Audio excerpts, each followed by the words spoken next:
आतंकी वलीउल्लाह को फांसी की सजा मिलते ही देशवासियों के दिलों में वाराणसी ब्लास्ट के घाव हरे हो गए। 7 मार्च 2006 का वो काला दिन जब वाराणसी में सिलसिलेवार 3 धमाकों में दर्जनों लोग मारे गए और कई घायल हो गए।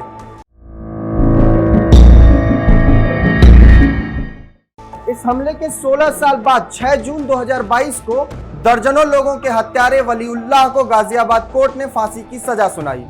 साथ ही उस पर 2,65,000 रुपए का जुर्माना भी लगाया।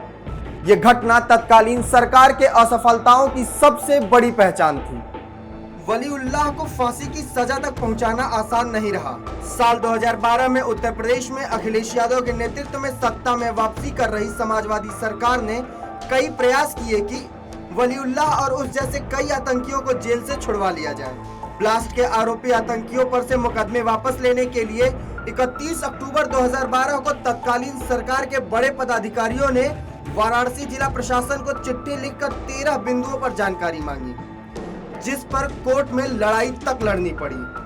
अभी जो लोग बेगुनाह बंद हैं, केंद्र सरकार को भी मानना चाहिए कि वो बेगुनाह है। आतंकियों को छुड़ाने का मन बना चुकी तत्कालीन सरकार के खिलाफ वाराणसी के नित्यानंद चौबे और राकेश श्रीवास्तव ने इलाहाबाद हाईकोर्ट में जनहित याचिका दायर कर दी, जिसके बाद न्यायालय ने सख्त रुख अपनाया और हाईकोर्ट के तत्कालीन न्यायमूर्ति जस्टिस R.K. अग्रवाल और जस्टिस R.S.R. मौर्य की पीठ ने इस संबंध में सरकार को कड़ी फटकार लगाई।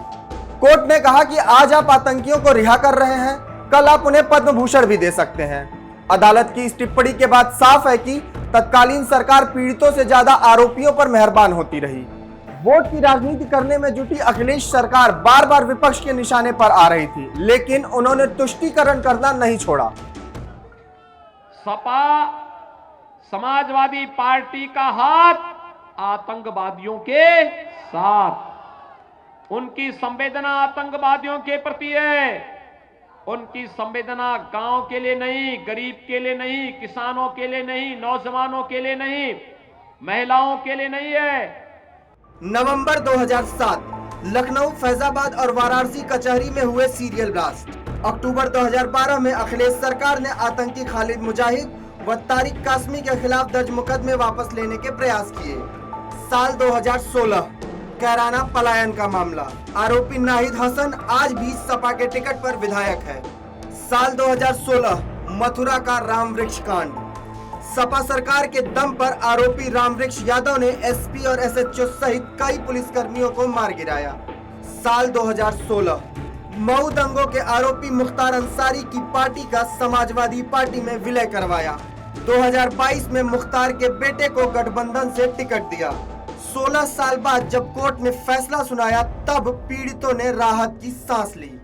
ज़्यादा सुकून मिला है कि देर से ही सही, लेकिन न्याय मिला। लेकिन आज जब न्याय व्यवस्था ने छीर नीर करके उसको सजा सुनाई तो मन को बड़ा सुकून मिला। समाजवादी पार्टी के प्रमुख अखिलेश यादव खुलकर आतंकियों के पक्ष में सामने आते रहे हैं। आतंकवाद के खिलाफ समाजवादी पार्टी की नीतियां देश हित में नहीं रही हैं। यह बात उन्होंने सत्ता में रहते हुए और सत्ता के बाद भी लगातार साबित की है। इन लोगों ने जहां सरकार में रहते हुए आतंकियों से हमदर्दी जताते हुए 19 मामलों में केस वापस लिया था, वहीं सर्जिकल स्ट्राइक और एयर स्ट्राइक के सबूत तक मांगे थे।